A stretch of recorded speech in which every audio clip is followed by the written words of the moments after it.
듣다 보면 내공이 쌓이는 방송 2시간 철학의 진희입니다. 예, 돌풀입니다. 저희는 요한네스 힐슈베르거의 서양 철학사 근대와 현대 읽고 있고요. 칸트 공부하고 있습니다. 이번 시간엔 384쪽이고요. 순수이성 비판에 대해서 계속 하고 있는데 선험적인 분석이라는 소제목입니다. 진희님께서 인도해 주시겠습니다. 네, 아마 우리가 이번 주차에 하기로 한 게 397쪽 선험적인 변증론 직전까지죠.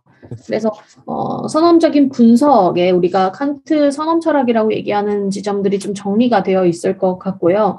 인식이란 무엇인가라는 소주제부터 선험적인 논리학, 그리고 형이상학적인 어떤 연역의 방식과 그 순수 나에 대해서, 그리고 칸트에 대한 반론이 뒤편에 있어요. 그래서 이제 그 반론을 참고로 읽어 나가면 아마 이 챕터가 끝날 것 같습니다. 네, 읽어보겠습니다. 384페이지이고요. 그러나 선험적 감성론만으로 끝나는 것이 아니다. 우리들은 인간 인식의 두 가지 줄기, 감성과 오성을 가지고 있다.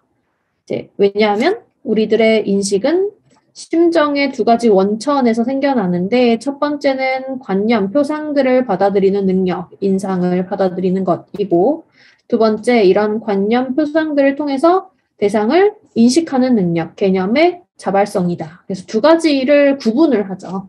첫 번째 능력을 통해서 하나의 대상이 우리들에게 주어지며, 두 번째 능력을 통해서 대상이 대상에 대한 관념과 관계져서 생각되어진다. 그래서 첫 번째는 들어오는 것, 두 번째는 그 들어옴으로써 여러 가지 상관관계를 가진 하나의 복합적인 개념, 우리가 했던 다른 이제 경험론자들이 얘기했던 바를 떠올려 주시면 약간 유사하게 느껴질 수도 있어요. 따라서 직관과 개념들이 우리들의 모든 인식 요소들로 된다. 그래서 어떤 방법으로 스스로 개념에게 연결되는 직관을 갖추지 못한 개념들이나 개념들을 갖추지 못한 직관들은 다 같이 인식을 낳을 수가 없다. 이제 여기 부분에서 우리가 좀 비판을 할 수 있는 지점들이 생겨납니다. 왜냐하면 좀 이런 확고한 문장들에서는 전제하고 있는 바가 분명하기 때문에. 혹은 다른 유명한 말은 다음과 같다. 내용이 없는 사고는 공허하고 개념이 없는 직관은 맹목적이다. 되게 유명하기도 하죠. 이 문장 자체가. 곰곰이 생각해 볼 법한, 오늘 이번 주는 이 문장을 가지고 가셔서 이게 무엇을 뜻하는지 한번 쭉 생각해 봐 주셨으면 좋겠고요. 이 말은 칸트의 태도를 나타내는 근본적인 명제다. 왜냐하면 바로 이런 태도를 보면 그가 전승되어 오는 형이상학을 부정하는 이유를 알 수 있기 때문이다. 과거 형이상학이 직관을 갖추고 있지 않아서 공허하고, 그렇기 때문에 환상들을 나타내는 개념들만 사용하고 있다고 해서 과거 형이상학을 반대하지만 않는다라고 생각했던 칸트입니다. 전통 형이상학을 소거시키고 새로 썼다라고 하는 맥락도 이런 맥락 때문이죠. 이렇게 해서 이 문장이 내용이 없는 사고는 공허하고 개념이 없는 직관은 맹목적이다. 이거를 제가 좀 바꿔봤어요. 세계관 없는 생각은 공허하고 사람이 세계관이 없이는 생각 자체를 할 수 없으니까. 그리고 화두가 없는 깨달음은 맹목적이다. 뭐 이런 식으로도 바꿔봤는데 뭐 비슷할지 모르겠어요. 칸트는 어쨌든 선험적으로 시간과 공간 같은 것들 뭔가 갖고 있어야 되니까, 그런 맥락에서 사고는 내용이 있어야 되고 직관은 개념이 있어야 된다. 그래서 이제 좀 이해는 되는 것 같아요. 이런 말들이. 예, 전 그렇습니다. 이렇게 해서 우리가 실제 현실에 다가갈 수 없다는 것이다. 우리가 이제 한창 플라톤의 아이들로서 뭐 이데아론에 한창 빠져서 있었죠. 근데 그것이 또 한번 빠져나가고는 싶어도 잘 하기가 좀 어려웠던 그런 지점들을 이렇게 칸트가 잘 해주고 있었고, 그래서 이제 현대 철학까지 올 수 있지 않았을까 합니다. 칸트는 적어도 그의 이론 철학에서는 실제 개념을 가지고 있는데, 이 실제 개념을 위해 본질적인 것은 지각이다. 그래서 지각, 오성을 따르고 오성이 그 기능을 적용하는 대상인 감성이 실제적인 인식의 원천이다. 그래서 이제 오성에 대한 개념이 나오는데요. 잘 읽어보면. 역사적으로 보자면 이런 것이 경험론의 실제 개념이다. 우리는 실제에 관해 완전히 달리 생각할 수도 있을 것이다. 그리고 위에서 인용한 글마저 그 뒤에 이어지는 문장에서 하나의 다른 가능성이 말해지고 있다. 여기서 이제 가능성이라는 단어를 일부러 쓴 것 같아요, 저자가. 우리들이 여기서 우선 추적해봐야 할 것은 칸트가 우리들로 하여금 감각적인 직관들에 관해 생각하도록 해주는 순수한 오성인식의 여러 요소들을 증명해내려고 얼마나 애썼는가 하는 것이다. 우리가 오성에 대한 얘기는 잠깐 짤막하게 지난 시간에도 얘기를 했습니다. 우리가 12가지 범주를 선언적인 어떤 직관으로서 가지고 있는데 그것이 개별적으로 가지고 있는 오성의 능력치에 따라서 12가지 범주 내에서 세계를 바라볼 때 세계를 바라보는 시선이나 시각이 지각으로서 다가온다 이렇게 얘기를 했었죠. 그것으로부터 감각적인 지각이 생긴다고 하는 감각의 혼돈이 직관 형식을 통해 틀지어지지 않으면 안 되는 것과 마찬가지로 그것으로부터 인식이 생겨난다고 하는 감각적인 지각들은 사고의 형식을 통해 틀지어진다. 사고의 형식은 무슨 뜻인가? 계속 반복되고 있습니다. 이 사고의 형식은 앞서서 우리가 얘기했던 외부 감각의 형식과 이제 같이 얘기를 할 수 있겠고, 그것은 순수한 사고의 행위들이고 이 사고를 통해 우리들은 여러 대상을 완전히 선천적으로 생각한다. 계속 반복되죠. 우리가 지난 시간에 이미 했던 얘기입니다. 맞아요. 오성 자체는 이 사고 형식 안에서 감각과 표성들을 만들어내고 감각 표상 똑같은 개념으로 칸트가 특별히 즐겨 말하고 있는 바와 마찬가지로 자발적으로 활동한다. 네, 선언적으로 주어진다는 뜻인 것 같고요. 바로 이런 이유로 사고 형식은 선천적인 것이다. 그래서 칸트는 순수 오성의 이런 요소들, 범주 얘기를 하려고 준비를 하고 있죠.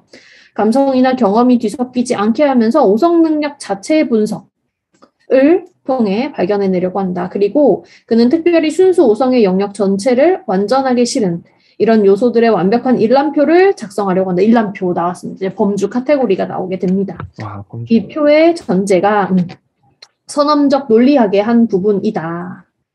선언적 변증법에 포함이 된다고 합니다. 그래서 하나하나 선언적인 어떤 선언 철학의 내용들을 뜯어서 우리가 볼 수 없다. 하나의 흐름으로 큰 틀에서 봐야 된다라고 하는 지점들이 간간히 생각이 나셔야 되겠죠. 앞에 부분들이 또다시 연결됐다가 다시 빠져나왔다가 다른 얘기했다가 다시 돌아갔다가 하기도 하는데요. 이런 내용. 웬만하면 여기에서 네. 제가 이제 이어받아서 근데 요 부분들은 겹치는 내용이 앞에랑 많아서 제가 훅 점프해서 386쪽에 범주 얘기를 바로 들어가도 괜찮지 않을까요? 어차피 이게 어쨌든 선언적인 어떤 범주가 있다 이 얘기예요. 근데 이 범주를 한번 소개해드려 볼게요.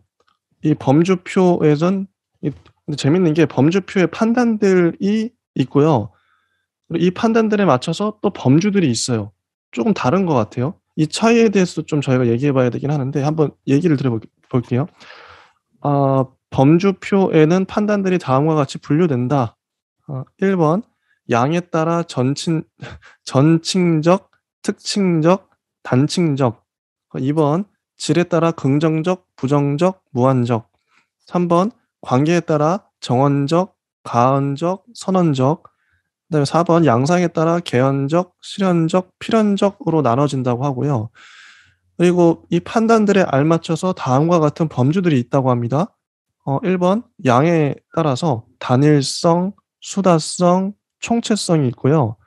2번 질에 따라서 실제성, 부정성, 제한성이 있고요. 3번 관계에 따라서 내속성과 자존성, 인과성과 의존성, 상호성이 있고요. 그 다음에 4번 양상에 따라서 가능, 불가능, 실제, 비존재, 필연성, 우연성이 있습니다. 이거에 관련해서 우리가 좀 많은 얘기를 할 수 있을 것 같은데 이 범주들, 이 표만 보고서도 일단 제가 첫 번째 궁금한 게 두 가지로 나눴어요. 이 범주표의 판단들이 다음과 같다 쫙 나오고 이 판단들에 알맞춰 범주들이 있다. 근데 굳이 왜 나누는 거? 이게 어떤 진희님은 어떻게 보세요? 왜 나눠놨을까요? 이게 크게 네 가지로 나눠놨죠. 량, 질, 관계, 양상 이렇게 나눠놨는데요. 네. 조금 더 정확하게 하면은 양이 분량에 대한 부분이고요. 전체, 그렇죠. 단일, 다수 뭐 이렇게 질도 성질 얘기를 하는 거죠. 성질도 있고 관계성 그리고 양상에 대해서 네 가지를 나눠놓고 각각의 세 가지의 얘기를 범주를 또 두어서 4, 3, 12, 12개의 범주를 만들고 있는데 역시 시공간과 관련된 내용이 이제 보이셔야 됩니다. 네, 시공간과 그 이제 대상들 우리가 인식할 수 있는 대상들을 이렇게 범주화시켜서 나눠 놓은 거죠. 아니 잘 나눠놓은 것 같긴 해요. 이런 거 나눌 때 학자들이 당연히 양이 있으면 질이라는 속성이 당연히 나눠야 될 것 같고 그다음에 관계랑 양상이랑 좀 비슷한 것 같긴 한데 이 카테고리에 모든 게 다 포함되지 않나? 어떤 사물을 끌고 와도 거의 그런 것 같아요. 양을 좀 분석해 보면 하나냐, 그냥 단일성은 하나겠죠. 하나냐 여러 개냐, 수다성은 뭐 여러 개냐 아니면 총체 큰 총체적이다 이게 추측할 수밖에 없는데 인간이 어떤 걸 파악할 때 이건 되게 선천적인 인간이 타고난 범주들인 거잖아요. 그러니까 갓난 아기도 갖고 있는 우리의 어떤 경험을 통해서 언어를 통해서 습득하는 게 아니라 모든 인간이 이건 다 갖고 있어요, 이 범주를. 그럼 아기도 판단해야 되니까 아기는 이걸 알죠. 이 눈이 보인다면 이거 하나야. 아니면 여러 개야. 아니면 그건 전부야. 하나, 여러 개, 전부 총체성의 전부겠죠. 요 정도 양은 판단할 수 있다. 이런 판단, 이런 범주들로 인해서 더 세부적인 것도 나가겠지만 근데 질은 이게 실제해. 여기 진짜 실제해. 사과 실제. 근데 부정가 없어. 아니면 제한성은 뭔지 모르겠어요. 제한된다는 건가? 질에서 제한된다는 게 뭔지 모르겠네. 근데 관계성, 내속성과 자존성이라고 하는데 자존성은 스스로 그러니까 어느 것에 기대지 않고 스스로 있어. 이거에 반대되는 게 내속성인지 너무 한자가 어려워서 인과성은 당연히 원인과 결과를 판단하는 거겠죠. 의존성은 상호성은 능동자와 수동자 사이의 상호작용이래요. 이런 것들. 양상, 아까 가능, 불가능, 가능해, 불가능해. 실제하냐, 비존재하냐, 필연적이냐, 우연적이냐 이런 것들을 모든 인간은 판단할 수 있다. 이 범주들이 머릿속에 있어서 이렇게 칸트는 나눈 것 같아. 이거 엄청 고민했겠죠. 이거 범주 나누려고. 혹시 이거 관련해서 좀 진희님은 더 고민한 거 있으세요? 더 하신 말씀 있으실까요? 이런 분류를 되게 익숙하죠. 아리스토텔레스가 열심히 잘 해놓은 바가 있어서. 아리스토텔레스는 대상에 입각해서 분류를 했어요. 이런 대상은 어떤 분류, 이런 대상은 어떤 분류. 그래서 하위, 상위, 체계 이렇게 만들어놨는데 칸트는 이제 말씀드린 것처럼 인식하는 주체 입장에서 분류를 한 거죠. 그래서 시간과 공간 얘기를 할 때 그런 얘기를 했어요. 우리가 무언가를 인식하려면 인식의 가능성 혹은 인식의 조건에서는 시간도 있지만 이제 공간이 조금 더 우리에게 좀 감각적으로 가까우니까 공간에 일단 놓여 있어야 한다. 공간에 놓여 있다는 건 우리가 뭔가를 볼 수 있다, 인식할 수 있다는 뜻인데 그 인식은 형태와 크기와 상호 관계와 이런 것들로 쭉쭉쭉 얘기를 했던 바가 있는데요. 그것들을 나눠 놓은 거죠. 그래서 그것들을 나눠 놨을 때 한자가 좀 어려워서 다른 책에 범주로 나와 있던 개념들을 적어 왔는데요. 분량이라고 다른 쪽에서는 이제 예시를 들고 있고 몇 개가 있느냐, 이제 공간에 사과가 놓여 있다, 몇 개가 있느냐 얘기를 할 때 여기서의 단일성은 말 그대로 한 개, 여기서 수다성은 다수의 개, 다수성, 총체성은 전체성이라고 합니다. 그래서 질적인 것에 놓고 봤을 때는 성질을 얘기를 하는 건데요. 여기서의 성질은 실제성은 똑같고요. 부정성, 그리고 제한성, 이건 똑같아요. 제한, 부정, 실제, 이거는 다 아는 바니까 좀 넘어가고, 나머지 이제 관계에서는 내속성, 그리고 자존성, 인과성, 의존성, 상호성 이렇게 되어 있는데요. 이게 다시 말하면 실체와 속성이고요. 실체와 속성의 관계. 두 번째는 원인과 결과 쓰여 있는 것처럼. 세 번째는 상호성, 능동자와 수동자의 상호 관계 이렇게 되어 있는데요. 상호성이라고 그냥 이야기만 하면 되겠죠. 그럼 어떤 관계에 있느냐? 어떤 것은 실체와 속성의 관계가 있고 어떤 것은 원인과 결과에 놓여 있고 어떤 것은 상호성의 관계를 지닌다. 이 양상에 있어서는 가능과 불가능 되어 있는데 가능성과 불가능성 이렇게 얘기를 할 수 있고 여기서 실제와 비존재 이렇게 되어 있는데요. 다른 책에서는 현존성과 비존재성 이렇게 얘기를 하고 있고 필연성과 우연성은 똑같아요. 그래서 각각 양상과 관계와 성질과 분량 이렇게 놓여있는 문제 공간에 놓여있는 어떤 것을 우리가 인식할 수 있는 인식의 범주화라고 생각해 주시면 조금 더 좀 와닿지 않을까 생각을 합니다. 제 아래쪽에 그러면 이 범주의 의미가 뭐냐? 칸트는 판단의 형식들에서 범주들을 이끌어내는 것을 형이상학적이라고 한다. 왜냐하면 이렇게 이끌어내는 것은 이 개념들을 선천적으로 주어져 있는 것이라고 드러내 보여주는 그런 것을 내포하고 있기 때문이다. 선천적이죠. 형이상학적이다. 이게 뭐 선험적인 존재론, 새로운 존재론이다. 모두 나오는데 아래쪽에 보면 수많은 철학자들에게 비판을 반박을 당했습니다. 야, 칸트가 이거 잘못됐다. 이게 솔직히 너무 노골적으로 날아나가지고 비판하기 딱 좋아요. 이제 야 그럼 이게 다냐? 더 다른 범주 없냐? 이렇게도 말할 수 있고요. 그렇게 나눈 거 맞냐? 비판 받을 만하죠. 근데 저는 칸트가 이렇게 나눠놓기 잘했다고 생각해요. 왜냐면 이게 시작이잖아요. 이렇게 했기 때문에 뒤에 철학자들이 더 세분화하기도 하고 비판하고 반박하면서 철학이 발전해 나갈 수 있었다. 그렇게 생각합니다. 이게 맞냐 틀리냐 이전에요. 잘했다 일단은. 근데 이게 이제 388쪽을 일단은 이게 오늘은 범주까지만 얘기하고 끝내야겠는데요. 시간이 다 돼가지고 혹시 진희님 마지막으로 좀 하실 말씀이 범주 관련해서 하실 말씀 있으시면 해주세요. 아마 우리가 이렇게 범주까지만 이야기를 해놓고 뒤에 이제 이 범주론에 대한 부분을 선천적 관념론으로서 적용을 시켜야 될 텐데요. 그 적용이 뒤에 나와 있는 내용들이고요. 적용들 중에서 좀 다른 것들은 좀 애매모호하거나 좀 어렵거나 할 수 있는데 389페이지 나와 있는 순수한 나에 입각해서 설명을 하고 있는 이 지점은 읽어볼 법합니다. 그래서 나에서 존재론으로 이어지기 때문에 대상은 이제 비교적 간단하게 설명이 되어 있는데 이제 순수한 나. 그래서 우리가 칸트의 형이상학이다 이렇게 얘기를 하면 전통적 형이상학과는 완전히 다른 개념이 되고 여기서 칸트의 순수한 나 그리고 나의 알에 대해서 칸트의 인식론이다 이렇게 얘기를 하면 우리가 이전에 말하던 알에 대해서 나라는 자아에 대해서 그리고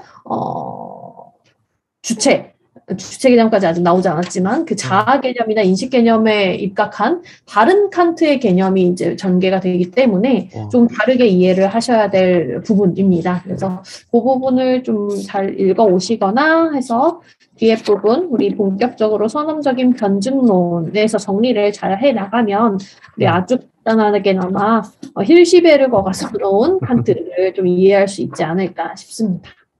이제 저희가 원래 이번 주에 30쪽 가까이 나가려고 했어요, 진도를. 하지만 20쪽도 채 못 나갔다는 거. 내용이 진짜 많아요. 어쩌다 보니 할 말이 많아지고, 역시 칸트라는 산맥은 거대했다.